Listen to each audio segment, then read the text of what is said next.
Olá, pessoal, tudo bem?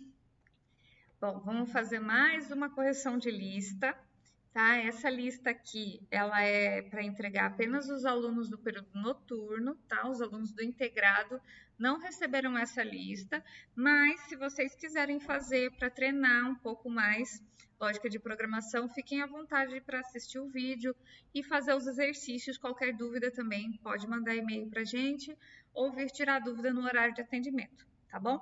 Então, vamos aqui para o exercício número 1. Ler o número inteiro e mostrar na tela a sequência, incluindo os dois números anteriores e o número digitado, e os dois números posteriores. Então, aqui, dois exemplos.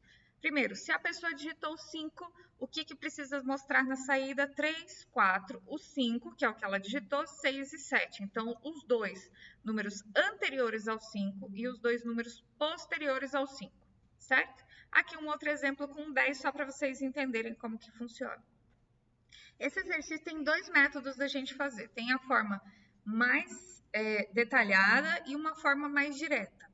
Quem ainda não pegou o jeito muito bem de programação, a gente indica que faça pelo esse modo detalhado para entender bem o funcionamento, tá? E depois, quem já está um pouco mais avançado, já tinha um conhecimento antes de lógica de programação, pode fazer do jeito direto também que dá certo, tá? Então, nesse jeito aqui, eu tenho o seguinte, tem as variáveis do tipo inteiro, num, que é o número que a pessoa vai digitar, A1, que é o anterior 1, A2, anterior 2, P1, posterior 1 e P2, o posterior 2, tá? Vou perguntar para a pessoa, digite um número, ela vai digitar um número, vou ler esse número e armazenar dentro da variável num. Então, a pessoa pode digitar 10, pode digitar 20, pode digitar 50, pode digitar 100 mil, pode digitar qualquer valor. O meu programa, estando feito dessa forma, vai funcionar para qualquer número que a pessoa digitar, tá? Então, aqui, peguei o número que a pessoa digitou e vou descobrir quais são os dois anteriores e quais são os dois posteriores. Qual é a forma mais fácil de fazer isso? É fazer menos. Então, o número que a pessoa digitou menos 1 é o anterior 1 dela. E o número que ela digitou menos 2 é o anterior 2. O posterior, a mesma coisa, só que agora continha de mais. Num mais 1 e num mais 2. Para eu mostrar tudo em uma linha só, conforme aqui o exemplo do exercício, como que eu tenho que fazer? Uma frase, tá? Introdutória qualquer, eu coloquei aqui a sequência do número digitado é A2, que é a variável, anterior 2. Eu posso, para separar os números, abrir aspas, colocar vários espaços aqui no meio, para que os números não saiam grudados no escreva, tá? Vírgula. A1, o anterior 1, vírgula.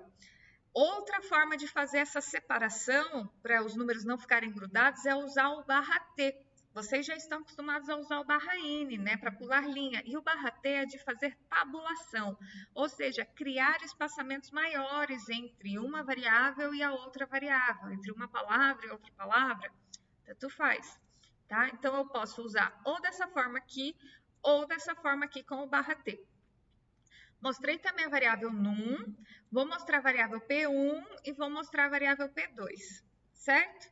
Então, como que ficam as minhas saídas? Vai ficar assim, ó. Digite um número, o usuário digitou 10. A saída, a sequência do número digitado é 8, 9, 10, 11 e 12. Então, com o barra T, eu consigo fazer esses espaços maiores aqui, ó, essas tabulações, tá bom? Bom, esse daqui é a forma detalhada, passo a passo, para quem ainda está aprendendo. Quem já tem uma experiência em programação, já entendeu tudo, pode fazer desse jeito, que é o modo mais direto, que nesse modo a gente não tem muitas variáveis, nós temos só uma, que é a variável num, que vai armazenar o número quando a pessoa digitar, certo? E o escreva, não tem processamento? Não tem. Os processamentos vão ser feitos dentro do escreva. Então, eu coloquei aqui, ó, escreva. A sequência do número digitado é num menos 2, num menos 1, num mais 1 e num mais 2. Tá? Então, o processamento, que são esses aqui, ó, no menos 1, no menos 2, no mais 1 e no mais 2, eu não fiz separadamente para armazenar cada um dentro de uma variável. Eu criei só uma variável para número e os processamentos eu fiz aqui dentro do Escreva, tá? Dá para a gente fazer isso, mas é interessante que a gente saiba que não vai precisar desses números mais para frente, não vai precisar do resultado que deu o anterior 1, o anterior 2, para fazer outro cálculo dentro do nosso código, porque se a gente for precisar, né, aumentar aqui o nosso código e precisar dessas contas, dessa forma aqui a gente teria que fazer todas as contas de novo, e dessa forma aqui era só a gente resgatar o que está salvo dentro das variáveis, tá? Se fosse para somar o anterior 1 mais o anterior 2, é mais fácil eu fazer dessa forma do que eu fazer assim. Desse jeito, ele faz a conta no menos 2, mas não armazena em lugar nenhum. Ele pega o resultado e já mostra na tela. Não fica guardado dentro de variável nenhuma, tá? Então, tem essas duas formas para a gente fazer. A saída vai dar a mesma coisa, independente de qual eu faça. O fluxograma, ele é um pouquinho diferente, tá? Então, eu tenho aqui mais variáveis, coloquei todas as variáveis, tenho mais processamentos, e aqui eu tenho o meu Escreva um pouco menor. No mais direto, eu tenho uma variável só, uma entrada só também, não tenho os processamentos e o meu Escreva é bem gigante, porque aqui dentro do meu Escreva que eu vou fazer as contas, tá? Então, as duas formas estão corretas. Vocês escolham qual quer fazer. Se fizer o algoritmo do modo mais completo, tem que fazer o fluxograma seguindo o mesmo modo do algoritmo. Se fez do outro jeito, tem que fazer o fluxograma conforme o algoritmo que vocês criaram. Porque o algoritmo, ele é o nosso código, e o fluxograma é a representação do que vocês fizeram no algoritmo, tá bom? O nosso teste de mesa, coloquei aqui a variável num, aqui os meus processamentos, tá? E fiz aqui um teste, por exemplo, a pessoa digitou 100, o A1 ficou 99, A2 98, P1 101, P2 102.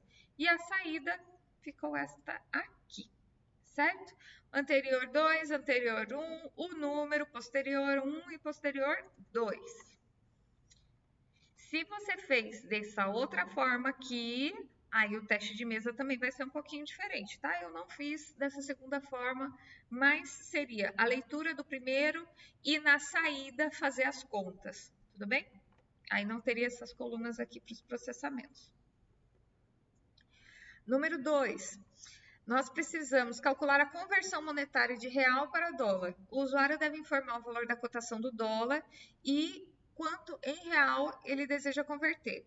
Então, o algoritmo tem que exibir quantos dólares vale os reais informados. Então, por exemplo, eu tenho 100 reais, a gente vai para os Estados Unidos e aí nós precisamos trocar o nosso dinheiro por dólar. Então, eu vou perguntar no meu programa, quanto de dinheiro você tem? Eu tenho 100 reais. Quanto que está o dólar hoje? Ah, para eu comprar $1, eu preciso pagar R$4,50 para adquirir $1. Então, se eu tenho 100 reais, o dólar custa R$4,50, quanto que é o valor convertido? Significa que se a gente for numa casa de câmbio ou num banco com 100 reais para converter em dólar, nessa cotação, nós sairíamos da casa de câmbio com R$22,22. Certo? E aqui um outro exemplo, a gente tem 300 reais, o dólar custando 5,10. Se a gente fosse trocar esse dinheiro, nós sairíamos com R$58,82 de dólar, tá? Então, é para perguntar quanto que tem em real e converter esse dinheiro para dólar. Quais as perguntas, quais as entradas que eu preciso ter? Digite o valor que deseja converter para dólar, então leia reais, que a pessoa vai digitar assim, eu tenho 100 reais. Então, nós vamos ler e armazenar dentro da variável reais. Digite o valor da cotação do dólar. Ah, o dólar hoje está custando R$3, por exemplo. Então, vou ler o que a pessoa digitou e armazenar dentro da variável cotação. A conta qual é? Dólar recebe reais dividido por cotação. E o Escreva final, o valor convertido para dólar é dólar. Tá? Então, a conta, aqui pelo exemplo que a gente dá, vocês conseguem descobrir que conta que é. Então, se eu fizer 100 vezes 4,50, não vai dar 22,22. Então, não é a multiplicação. Se vocês fizerem soma, não vai dar 22 e 22. Então, vai testando quais são as operações que vocês precisam fazer caso vocês não saibam, tá? Ah, eu não sei que conta que eu faço. Testa aqui pelos 2 exemplos que a gente deu e vê qual que chega no resultado que nós colocamos aqui na frente, tá bom? Então, a conta é de divisão. Como que fica o nosso fluxograma? Então, as variáveis são do tipo real, dólar, reais e cotação, li reais, li cotação. Então, dólar recebe reais dividido por cotação, a nossa mensagem do escreva e fim. E aqui no teste de mesa, fiz o teste assim, a pessoa digitou 100 reais, a cotação está 5 reais. Quanto que ficaria se a gente fosse trocar isso? 100 dividido por 5, 20. Qual que é a saída? O valor convertido para dólar é igual a 20. Vamos para o número 3. Perguntar o nome do usuário e o ano de nascimento e calcular a idade dele em 2024. Mostrar a mensagem de saída com o nome e a idade do usuário. Exemplo, Carlos, em 1980. Então, qual vai ser a saída? Uma mensagem dizendo assim, Carlos tem ou fará em 2024, Carlos tem ou fará 44 anos em 2024. Então, eu perguntei o nome e o ano de nascimento, certo? Bom, aqui no meu algoritmo, para armazenar o nome, eu tenho um tipo diferente de dado, né? Para armazenar letras, o tipo de dado dentro do Portugal é o tipo cadeia. Então, eu tenho que colocar em uma linha cadeia nome e na outra linha os dados do tipo inteiro. Então, inteiro, ano e idade. Que é ano que eu vou perguntar e idade que eu vou calcular. Então, digite o nome, leia nome, escreva. Digite o ano de nascimento, leia ano. Idade, o ano atual, que é 2024. Por que eu estou fazendo com 2024? Porque o exercício está mandando aqui em cima eu fazer com 2024. 2024 menos o ano que a pessoa nasceu, certo? Escreva nome da pessoa, vírgula, abre aspas, a mensagem, em 2024 você terá, ou você tem, ou você fará, certo? Fechei aspas, coloquei a variável idade, que é o que a gente calculou aqui, eu quero mostrar, então ele vai mostrar a idade aqui no meio, e aí eu quero mostrar a palavra anos depois da variável, então eu tenho que colocar a vírgula de novo, abrir as aspas, colocar a palavra que eu quero, a frase, né? E fechar aspas de novo, certo? Então, como que fica uma saída? Vamos pensar assim, a pessoa digitou Pedro. Eu perguntei lá, digite o ano de nascimento, digitou 2000. A mensagem de saída é, Pedro, em 2024 você terá, ou você tem, né? Aí fica a critério de vocês ver a frase que vai colocar, 24 anos. Como que ficou o nosso fluxograma? No fluxograma tem uma coisinha que é diferente. Como vocês já estão utilizando o programa Flowgoritmo, dentro do Flowgoritmo nós não temos o tipo cadeia. Então, no Portugal, para armazenar letras, a gente tem o cadeia e o caractere. O cadeia armazena várias letras e o caractere armazena uma letra só. Dentro do fluxograma, o tipo de dado lá para armazenar letras é o tipo de dado caracteres. E esse armazena tanto de uma a várias. A gente não tem 2 tipos para armazenar letras, nós temos só o caracteres, tá? E é esse que vocês vão usar. Como nós temos aqui, ó, essa linha para o cadeia e essa linha para as variáveis do tipo inteiro, aqui no fluxograma a gente separa também um símbolo, né, o retângulo com os risquinhos para o tipo caracteres e o outro para o tipo inteiro, não dá para fazer junto. Nós temos aqui a leitura do nome, a leitura do ano, nosso processamento, tá, que é a idade, que é 2024 menos o ano, e a nossa saída, mensagem de saída. Nome da pessoa, em 2024 você terá, e aqui a idade. Aí vocês me perguntam, professora, nesse exemplo aí dá para fazer igual lá no 1, fazer o processamento direto dentro do escreva? Dá. Daí a gente não precisa fazer esse processamento à parte, tá bom? Faz essa conta direto aqui dentro do escreva. Mais uma vez eu digo, só façam isso os alunos que já entenderam muito bem como funciona a entrada, processamento e saída, tá? tá bem fixado, aí pode fazer dessa outra forma, porque senão vocês vão acabar se confundindo, certo? Bom, como que fica o teste de mesa? Nome, Pedro, ano 2000, idade é igual 2024 menos 2000, que é igual a 24. Como que ficou nossa saída? Pedro, em 2024 você terá ou fará ou tem 24 anos.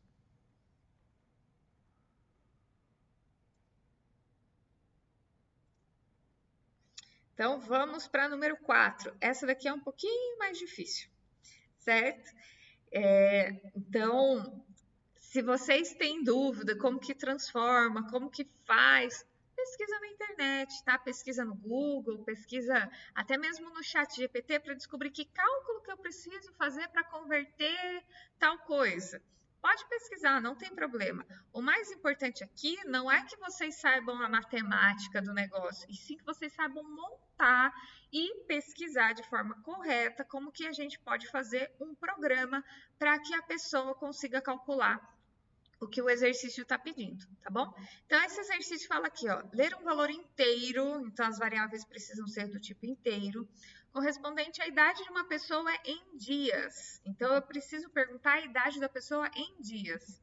Converter e informar a idade da pessoa em anos, meses e dias. Para facilitar o cálculo, considerar todo ano com 365, né? Daí a gente não considera os anos bissextos, e todos os meses com 30 dias. Aí não precisa considerar mês que tem 31, mês que tem 28 ou 29, né? Dependendo do ano.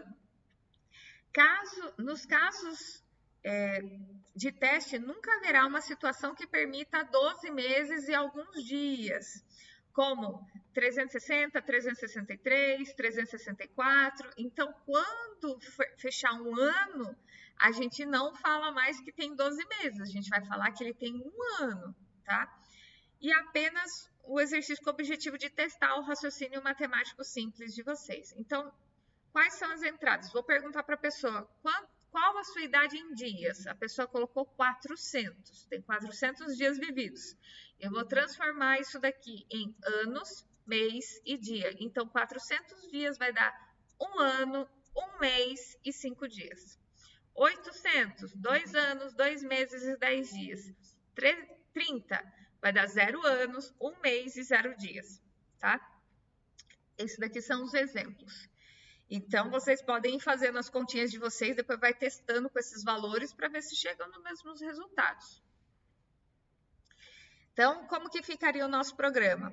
Eu tenho aqui, ó, do tipo inteiro, a variável idade dias, idade anos, meses e dias. Então, perguntei, digite a idade em dias, leia idade dias. Para eu descobrir em anos, qual que é o cálculo que eu preciso fazer? Idade em dias dividido por 365. Então, aí descobri quantos anos a pessoa tem, certo? Em meses, como que eu faço para descobrir em meses? Pego a idade em dias, módulo 365. O que é um módulo? O módulo é aquela divisão que vai olhar apenas o resto da divisão. Então, pegou 400, dividiu por 365 e olhou o resto. O resto dessa divisão aqui, a gente depois vai dividir por 30 para saber quantos meses são os dias que sobraram, certo? Para descobrir os dias, é idade em dias, módulo 365, módulo 30. Aí nós vamos ver quantos são os dias que sobraram da continha. Então, depois que nós fizemos esses processamentos aqui para descobrir idade, anos, meses e dias, vamos fazer os escrevas. Escreva a idade anos, escreva meses e escreva dias, tá? O nosso fluxograma ficou dessa forma aqui. Entrada, idade dias, os nossos processamentos, que são as continhas separadamente, e os nossos escrevas também, um escreva para cada um. Um para idade em anos, para meses e para dias. Por que os escrevas estão separados aqui? Porque aqui no exemplo tá uma linha para ano, uma linha para mês e uma linha para dia. Por isso que eu coloquei um escreva para cada um, tá? Se fosse para mostrar aqui na saída, um na frente do outro numa frase, eu poderia colocar um escreva só, tá bom? Igual a gente fez aqui, ó, colocou nome, colocou idade, tudo em um escreva só, tá? Então, esse exemplo, aqui tá dando um exemplo de saída, a gente cumpriu exatamente igual ele pediu. Uma linha para ano, uma para mês e uma para dia. Certo? E aqui, como que fica o nosso teste de mesa? Fiz o teste de mesa com 800. Então, vou descobrir primeiro a idade em anos. É 800 dividido por 365. Deu 2. Então, isso daqui é a parte inteira da nossa divisão. 2. Então, são 2 anos. Agora, vou descobrir em meses. 800 módulo 365, ou seja, faça a divisão por 365 e olha o resto, dividido por 30. Então, 800 módulo 365, o resto deu 70. 70 dividido por 3, encontrei a opção 2, o número 2. Então, são 2 meses, certo? E agora em dias. Vamos lá para a formulinha. 800 módulo 365, módulo 30. Então, 800 módulo 365, 70. 70 módulo 30, o que sobra? 10. Então, lembrem-se, quando a gente trabalha com esse de módulo, nós estamos olhando o resto da divisão, tá? O que sobrou da nossa divisão por inteiro. Nesse caso aqui, não entra vírgula, não entra nada na divisão. Permanece o inteiro e a gente precisa olhar o resto. Então, sobrou 10. São 10 dias. Aqui o exemplo funcionando, né? Digite a idade em dias, 800, deu 2 anos, 2 meses e 10 dias. Tudo bem? Esse é o exercício mais complicadinho pela questão das contas, tá?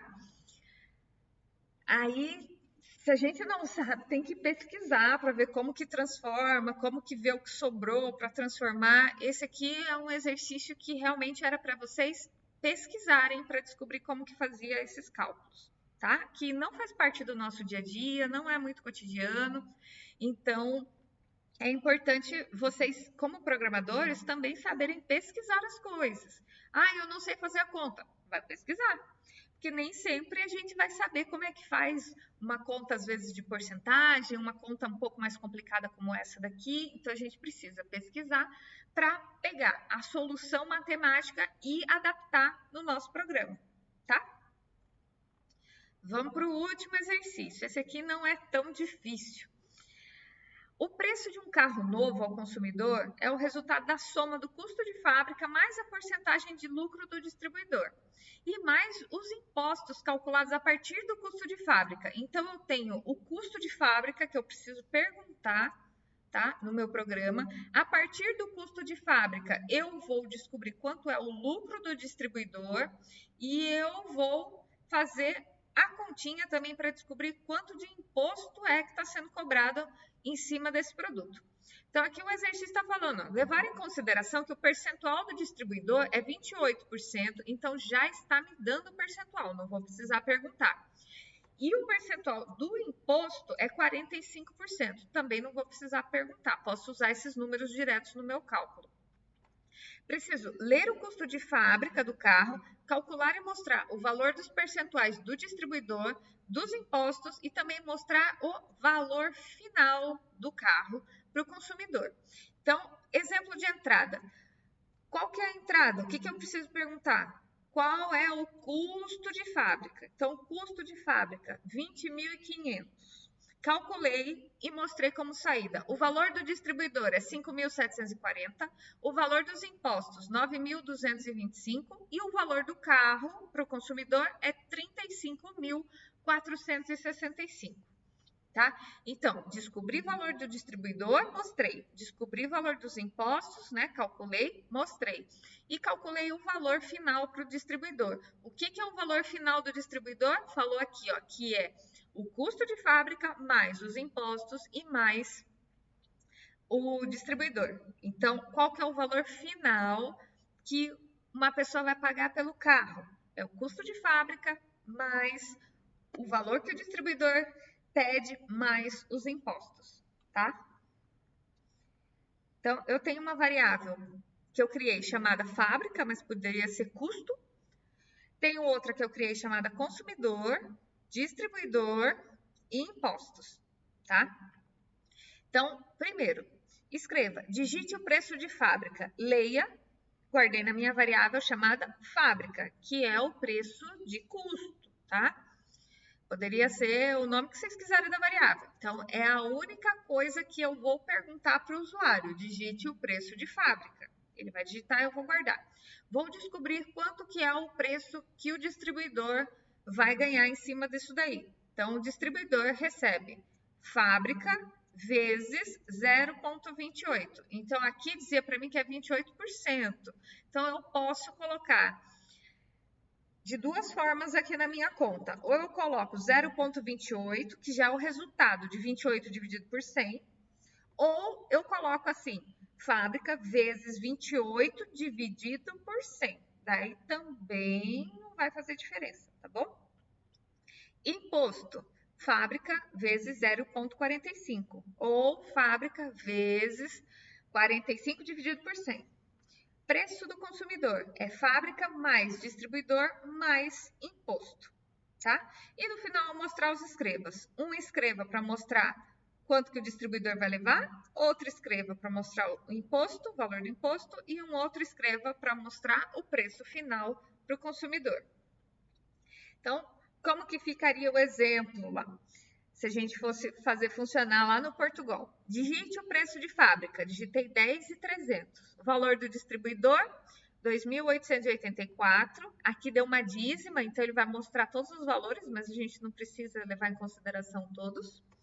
O valor dos impostos, 4.635. E o valor do carro para o consumidor, 17.819. Nosso fluxograma ficaria super simples, baseado no que a gente colocou aqui no algoritmo, a gente fez o fluxograma. Tem quantos escreva? Tem quantos leia? Um só. As variáveis, peguei o mesmo nome daqui e coloquei aqui.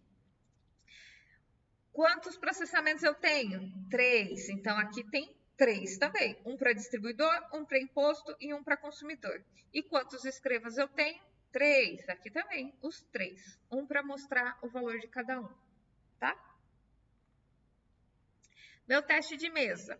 Então, preço de fábrica, 10.300. Valor do distribuidor, 10.300 vezes 0,28, deu 2.884. Imposto, é fábrica vezes 0,45. Então, 10.300 vezes 0,45, 4.635. Consumidor, vai ser fábrica mais distribuidor mais imposto. Então, eu somei o preço de fábrica mais o tanto que deu aqui, ó, no que eu calculei do distribuidor, mais o que eu calculei do imposto. Deu 17.819 o preço desse carro aqui. Tá bom? Tem mais? Não, acabou. Então, terminamos mais uma lista de exercício. Certo? Qualquer dúvida, perguntem na aula. Venham nos horários de atendimento ou mandem e-mail para mim ou para o professor Wilton, que a gente vai ajudar vocês aí nas dúvidas, tá bom? Pessoal, muito obrigada por assistirem mais uma live e espero vocês na semana que vem, na próxima correção de exercício. Tchau!